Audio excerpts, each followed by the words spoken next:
As you get older and life settles, have you ever wondered, is there something better out there? Well, we definitely have. So we wanted to show our lives in parallel to each other and start a new series inspired by this saying. The grass isn't necessarily greener on the other side, it's greener where you water it. I'm Amy, and I'm based in Los Angeles, where I've actually been working remotely at Google for the past 2 years now. I act as an internal consultant at Google to figure out how we can maximize the dollars that we spend in marketing and advertising. And for most of my career, I've navigated work at bigger corporates like Google and Disney. I'm Jenny, and I'm based in San Francisco. I've been an early employee at startups like Notion for the majority of my career so far. Last year, I actually left Notion to go on sabbatical and pivot back into the healthcare industry, which is where my career started.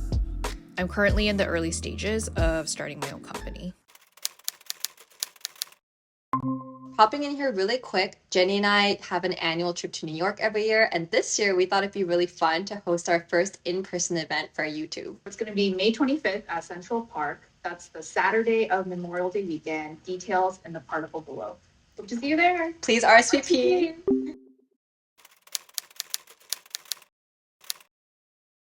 It's 9 a.m. We're in Alamo Square in San Francisco. And, one thing that I really had to get used to after leaving my 9 to 5 was going from working with a team within an organization to essentially working alone. It's easy to just feel very isolated. I've been trying to find ways to build that camaraderie in like little pockets here and there. So every Monday, my friend Andy and I, who's also trying to start her own company, meet at the park. And we call it Monday All Hands.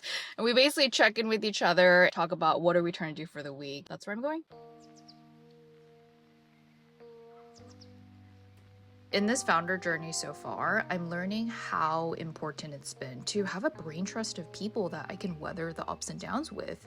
And just to have people in your corner that both relate to your journey and know you super well, and having them normalize what you're going through. Like, honestly, hey, am I crazy for wanting to do this or for thinking or feeling this way? And honestly, without them, this journey would be so much harder. Also, this was a super rare day in San Francisco where it wasn't foggy, so we decided to co-work in the park for a few hours.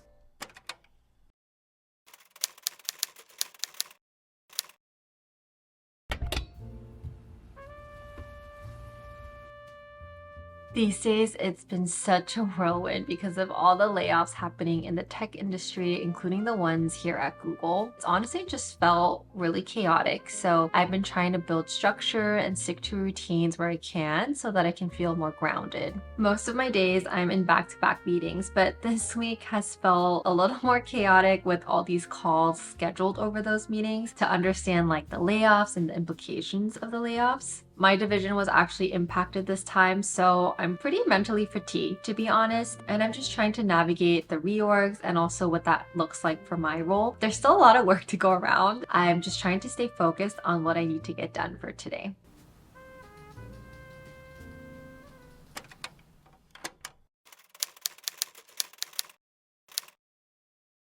So I'm back home to eat lunch and to film this 1-minute pitch that I need for my grant application that's actually due tonight. I am completely new to grant writing, and this is the first of, I'm sure, many. I don't know if I know what I'm doing, but I'm doing it anyway.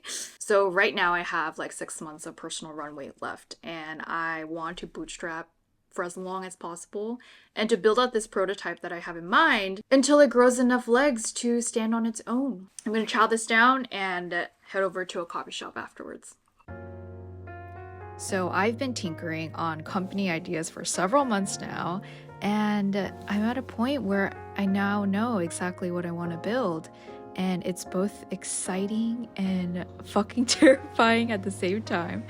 These days I've been working through a lot of fears, like who do I think I am to do X, Y, and Z, or do I have what it takes?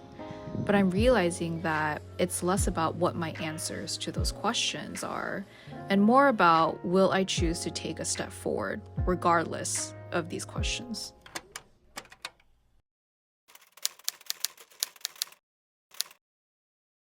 A big part of my role is to work with suppliers and to also negotiate the rates that we have with those suppliers. So my role is to really ensure that we're getting the right value for the level of our investment. And I'm actually in the middle of a negotiation right now, and I'm about to join a final call for that negotiation. So wish me luck.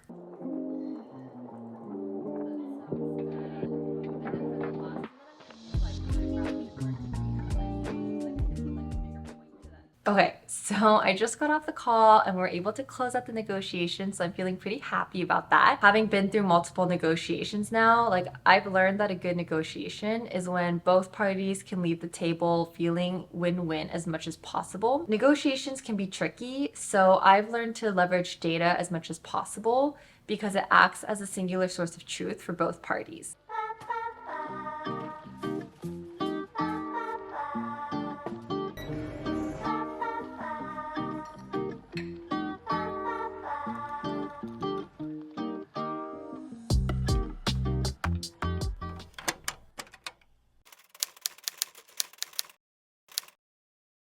So it's 6:23. A few hours left before needing to submit a grant, but I am going to hop onto a call really quick with a friend who's also applying to the same grant, and we're going to swap applications, give each other feedback, and make those finishing touches. Wait, so how many grants have you applied to so far now?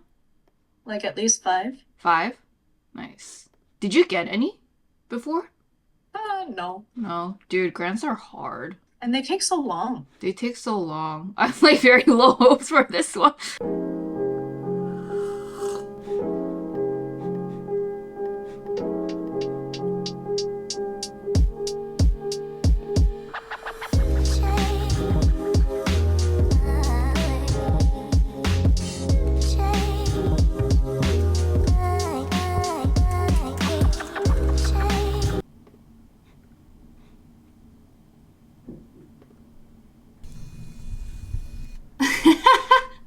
Yay!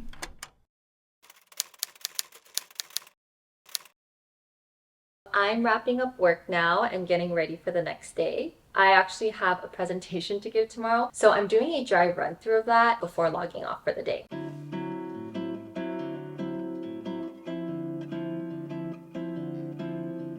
Because I act as an internal consultant, I actually give quite a few presentations because I need to socialize and then get buy-in for my projects. And after doing this for the past 2 years, I've come across a tip that's really helped me. Google actually uses this framework called Inform, Decide, and Align. Inform is just understanding what new information does this audience need to know today in order to decide what is the decision that we are making today, and then align what are next steps, and is everybody very clear on what that is. I've learned that the best presentations are actually a dialogue, and this simple framework really helps to set up my presentation for that dialogue. End of day debrief. How was your day? Like the whole theme of this video is to compare and contrast like our lives and like find the green. When I was like watching your day, I was like super envious of how much ownership it seems like you have over your life and career. And I think with the layoffs and just kind of a lot of the uncertainty, a lot of it just feels like out of my control. And you know, people always say like control the controllable, and I'm like, there's not many things I can control besides my mood. I actually feel the exact same way. Looking at your day, it reminded me of when you go bowling. And sometimes you have those safety rails up. And I feel like working at a company, like you have those safety rails, even if it feels like you're going off the gutter, like, okay, you bounced off. What I was kind of envious looking at your day is like, I feel like, I'm in the gutter. Okay, that's it. Hey, I'm in the gutter. It's like constant. Hearing us chat about our days in every, like, whoa, what is Zoom? I didn't. What was that? What was that? It scared me. Well, that scared me too. You know, I'm like super pale. Yeah. It's like a ghost. I was like, what just happened? You just realize like life is not black and white. It's green. Just kidding. Yes, continue. Why do you think that was that funny? Okay. It's because I was about to say it. Life is also like perspective. Like it's what you pay attention to. So while there are definitely things in your life that I can be admiring of or envious of or like learn from. I think in the same way, like you can do that with your own life. It's just Totally. sometimes you just forget because you're like in your life. Okay, let's try this. I wish I had eyes in the back of my head. I've been working on my pride, but the rest of me cares. Every time I feel alive, it be loving the air. You my sinner, don't fold like it's Vanity Fair. Every